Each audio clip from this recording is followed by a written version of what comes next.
Hey guys, what's happening? This is Jerry over at Wealth Dynamics. I want to talk to you today about how to really stimulate your personal economy, how to build wealth faster.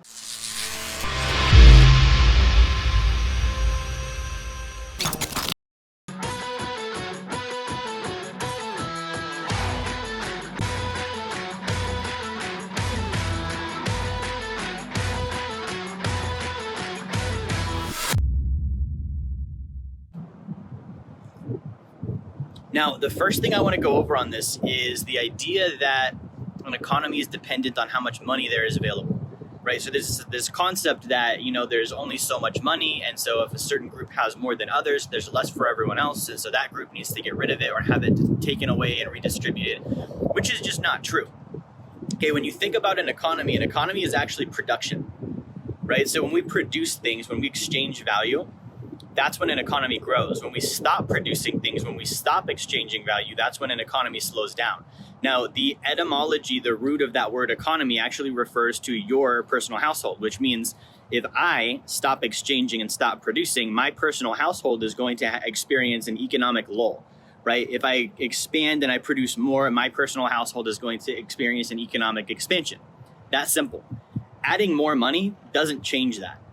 Right? So let's say that I'm experiencing an economic recession in my own household, right? Because this happens with countries, but let's just talk about my household. Let's say my household is earning less income. We're not doing any investing. We're not saving money. We're doing very well or very poor financially.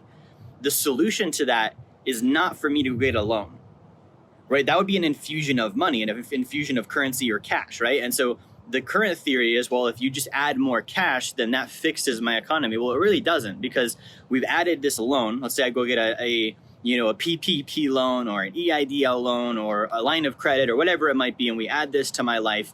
Okay, I have more currency, but I don't have more production, right? And so when I run out of this loan, what am I going to do next? Because I don't have the production to increase the income. I need to have whatever my thing is. For me, it's financial education and helping people with their finances, the literacy levels, solvency levels, building wealth. And so a loan doesn't help, right? Not only that, a loan doesn't help. A loan adds interest costs. I don't have the money to service that interest because I don't have the production happening, right? So when this happens on a scale of like a country, right? And let's not even jump to a country. Let's say a business. Let's say I have a business and my business is not earning enough revenue and we can't pay our employees, we can't make payroll, we're not covering taxes, we're not profitable. Getting a loan is not going to help me, right? Same problem happens is I don't have the production. Therefore, when I run out of the money from this loan, I'm back at square one. I'm still broke and I don't have enough production, right? Not only that, same thing, a business, if I get the loan and I'm not earning enough income, I don't have the income to service the loan, meaning I can't pay the interest and I can't pay it off and pay it down eventually. Right? And then if we do scale this out to a country, what happens is we have, if an economic lull is happening, it means the majority of the people in the country are consuming more than they produce. Okay, think about that. The majority of the people in a country are consuming more than they produce. Adding money by printing currency with the Federal Reserve or borrowing money from the Federal Reserve or lowering interest rates to make loans more accessible does not solve the problem.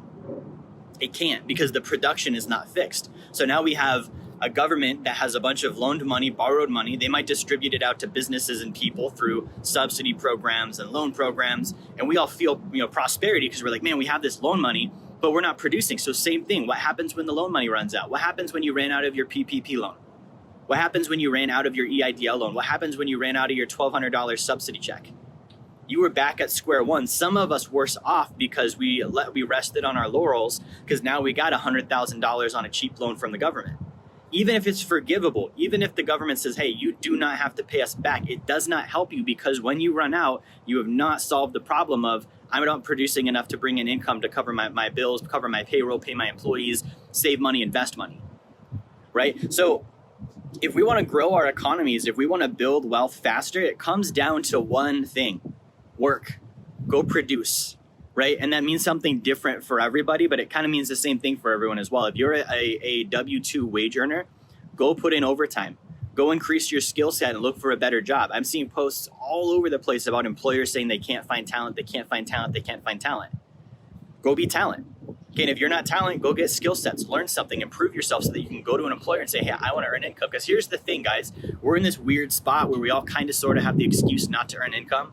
And we all kind of sort of have the excuse to say, oh, it's because of the COVIDs and it's because of the economy and the recession and the this and the that. When that's done, we're not going to have that excuse anymore.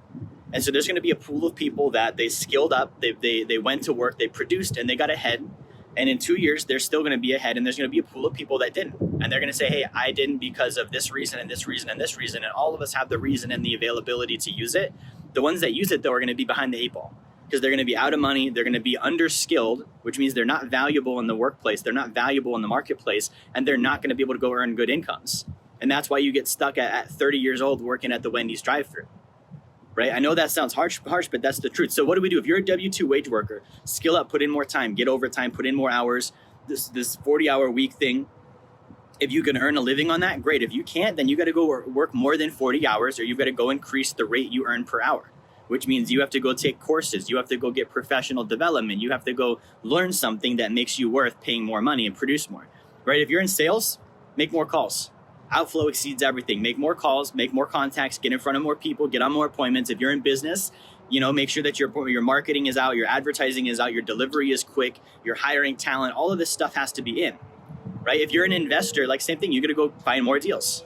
You're going to go put in the work and find more deals and expand your income from that. But the bottom line is, guys, all of those are forms of production. Money, income, currency, that is a lagging indicator, meaning that happens as a result of production. Okay, work, production, that's a leading indicator, meaning when I work and when I produce, that is the main substat. And then the later stat that shows up is money, income, and revenue, right? So I want to shout that out today. I want you to share this. This was helpful for you because this is something that's not being talked about. We're actually in a position in a macro scale where I see people, hating on those that have money, talking bad about bosses and employers, saying jobs suck. We're getting paid, basically unemployment. That's almost a wage that's as much as we could earn at a job, but we're not producing anything. And that's what I want to get across. You have to produce something. You can't just consume all your life, right? If you do, you're going to turn into a slave. You're going to be a slave to your circumstances. You're going to be a slave to a government. You're going to be a slave to somebody, and it's not going to be good. So guys, make sure you like, share, and subscribe this. Thank you for watching. If you're wondering, what does Wealth Dynamics do? How can we actually help you? Number one, if you haven't gotten a copy of my book, Blueprint to Financial Freedom, grab one now. You can get that down in the comments in the video. You can get the link for that. Number two, we do a free course on Fridays on personal finance. Okay, you can also get the link for the description there too. And then finally, if you have a desire to start getting help walking through these different phases toward financial freedom, book a call with my team. Go to our website, set up a call. We're able to help out and answer questions. That's how we can help you. Thank you for watching. Like, share, subscribe. Make sure you turn notifications on, and I will talk to you guys on the next video.